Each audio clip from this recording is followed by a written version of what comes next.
Hi there, it's Tricia again, and this is the fourth video in my Empath-Life series. If you want to have a look at the previous ones, check out the links below and you'll be able to catch up to what I'm talking about.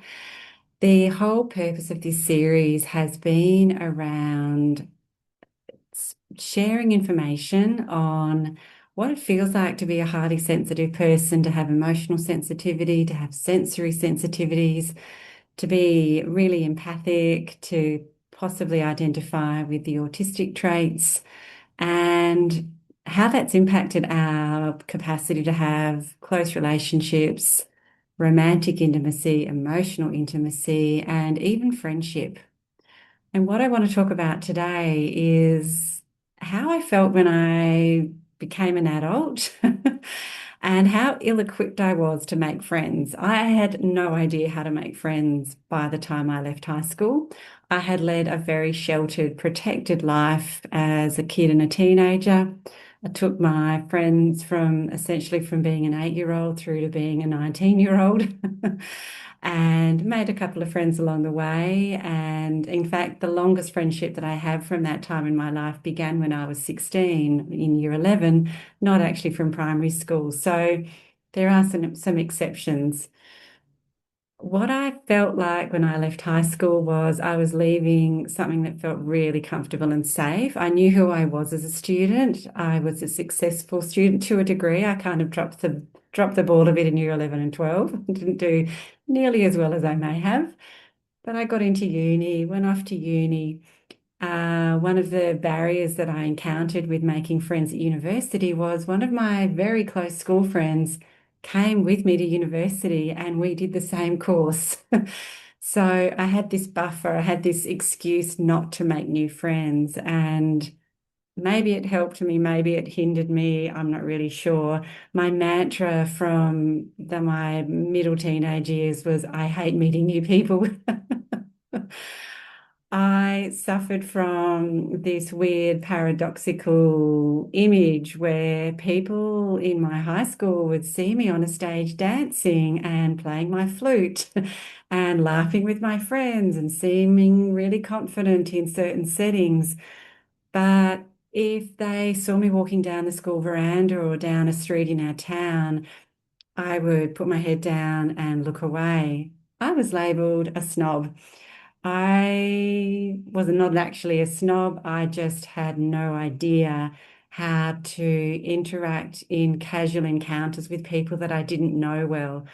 I actually experienced quite a bit of selective mutism as a child and a teenager, which is where, despite your best intentions or your interest and the effort that you want to make to talk, I, I literally couldn't talk. I would just go silent. I've got a very distinct memory of sitting on a table that was pushed up against a wall at a party with my boyfriend at the time, who was a year older than me, and all of his friends from his year group.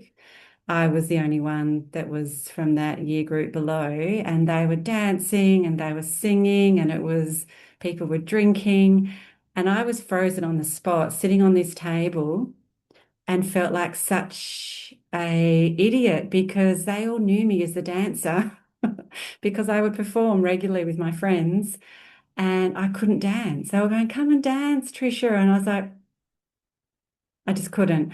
I was rooted to the spot in fear, in confusion about how to behave, didn't know who these people were really, didn't really know any of them. I was incredibly frightened of being judged, disapproved of, rejected, and I kind of felt like an imposter, but also an interloper in that group because my boyfriend was sort of just bringing me into his crew, and I didn't really have a proper introduction to anybody. Nobody really knew me, and I just clammed up. Selective mutism. I couldn't speak, I couldn't move, and I ended up feeling really embarrassed and just awkward, just incredibly awkward. So that's just one memory from being, I would say, 16 in late year 11. And so it wasn't like I didn't have a social family. My parents had friends. We went on holidays. We went on weekends away with groups of people. We went on picnics. We even had people come and stay at our house. We had foster children when I was from when I was about 16 onwards. We had foster kids in our family. I could talk to them. Um, it wasn't as though I hadn't been exposed to social interaction in many different forms. When I think about it, it was that I needed a certain set of circumstances or conditions to be really clear to me before I could communicate with somebody and be myself. Ideally, I wanted to have one-on-one connection, and ideally, I needed somebody to facilitate the first few moments of that interaction.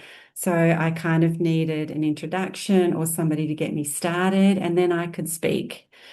But I was really scared of new experiences still at that age, really scared of meeting strangers. I think it was the whole lack of control, lack of being able to prepare scripts. A lot of us sensitive types will prepare verbal scripts before we have conversations. And if we don't know the person we're talking to and we know nothing about them, it makes it so much harder to come up with a script. And if we haven't got a script, we feel really disabled by this inability to know what the right thing to say is. And we can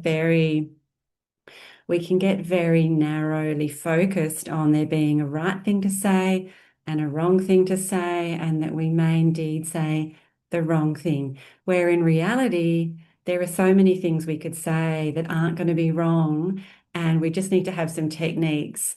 So I don't know how I came across it. I think my mum might have even bought it for me. This is a really old book. I think it was written, don't quote me, but I think it was written in the 1960s, and we're talking late 80s by the time I'm in this awkward position where I don't know how to talk to anybody and I'm scared of strangers. It's a book called How to Win Friends and Influence People by a man called Dale Carnegie. It's completely out of date now. Don't go looking for it. It's kind of written for if you want to be a salesperson, to be honest, if you want to be successful in your job and make sales. But there were a couple of tips that he shared in the book around how to interact with somebody for the first time that you've never met. And it was just like the only strategy I can remember is actually just coming up with a compliment for something that they're wearing or something that on their appearance that you can easily compliment. I like your earrings. That's a really nice color on you. That's a beautiful dress. Oh, I love your shoes. Something like that.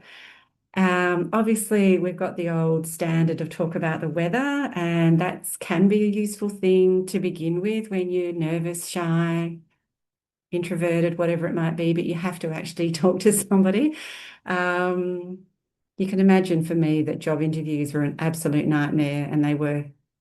Um, and starting the first day of a job, even worse because you're going to have to see these people ongoing. But I got there. I managed it. Look at me now. Yeah, so that book actually really helped me because I began practicing that technique of, being at the supermarket checkout. And it wasn't like I was faking it. I was looking for something that I admired and could appreciate. And so I would just say, wow, they're really nice earrings. And it would come across as genuine because it was. And it would just break the ice. And it wouldn't mean that I had to have a long conversation with that person, but it gave me this practice. So it's not the route that I would necessarily recommend these days. Is probably some better advice you could receive. The purpose of me describing it is to help you to know that if this is you, you're not alone. And it does get better with practice. We actually have to force ourselves into these circumstances where we have to socialize, where we might not know what to say, but we can sometimes get the other person to lead by asking a question. So, how do you know this person whose party we're at? So, what do you do for work? Are you studying or are you working these days if you're a young person? Have you got any travels planned? They all sound a bit superficial and silly, but they can actually just get things rolling. When you're a person like me, all of that superficial socializing is quite draining. I'd also find it reasonably meaningless unless I have something directly connecting to that person that we have in common. So if we haven't got a common interest like astrology or nature, like wildflowers or birds. They're some of my special interests. Or it was easy when I became a mother because I would often be mixing with mothers and we would have a common interest in having children. So there was this really easeful time that I had once my children came along. And I had enough confidence by then to go along to a mother's group and chit chat about the breastfeeding and the sleeping and the getting off to settling off to sleep and the rashes that kids get and all that stuff, the food choices. We can talk about that stuff endlessly because we we're biologically wired to be obsessed with it in those first 12 months, if not longer.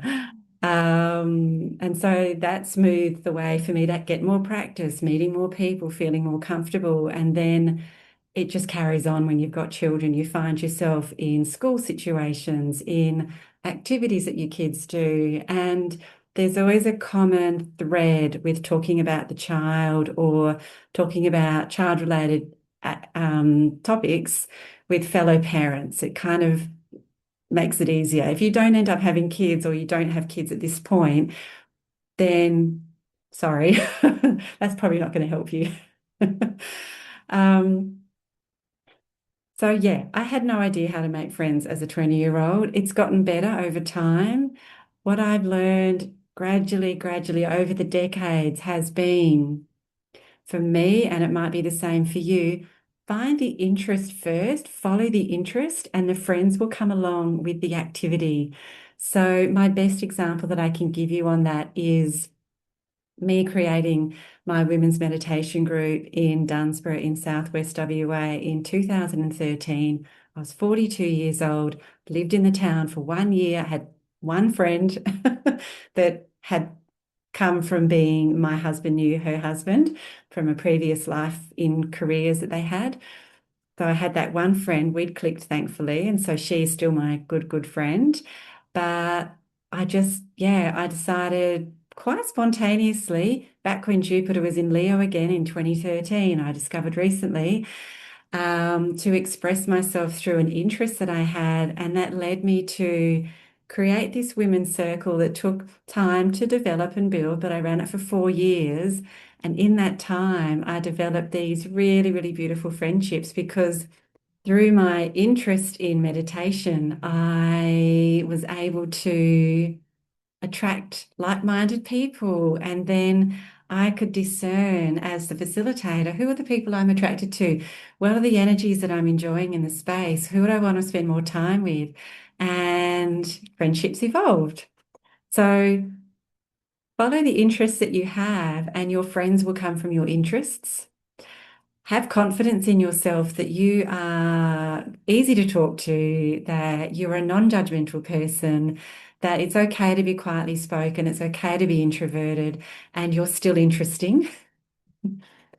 And know that the more authentic you can be, the more connected to what you love, what you're interested in. Some people are going to find it quirky or weird. That's okay, leave them to that. But the people that are meant for you are going to be drawn to that quirkiness. They're going to feel comfortable around you because they're the same as you. We are always going to find the people that are more similar to us by being more true to ourselves. The ways that we go wrong as neurodivergent or as highly sensitive people is we have this carefully cultivated mask that gives people the wrong impression of who we are, and then we can't maintain it. So gently stripping away the performance, the facade, and getting more in touch with who you are, that's the pathway to finding good, nourishing, safe, connecting, fun and enjoyable friendships. And it might even help you lead you into your ideal romantic relationship as well. That's all for today. If you feel like subscribing, just tap the button. This is just a distinct series that I'm doing on relationships and intimacy for sensitive folk. I also create videos on nervous system capacity and somatic experiencing. And I'm also a passionate astrologer and love sharing my insights, particularly from intuitive awareness on the energies of the astrology. So, multi-passionate, and thanks for joining me today.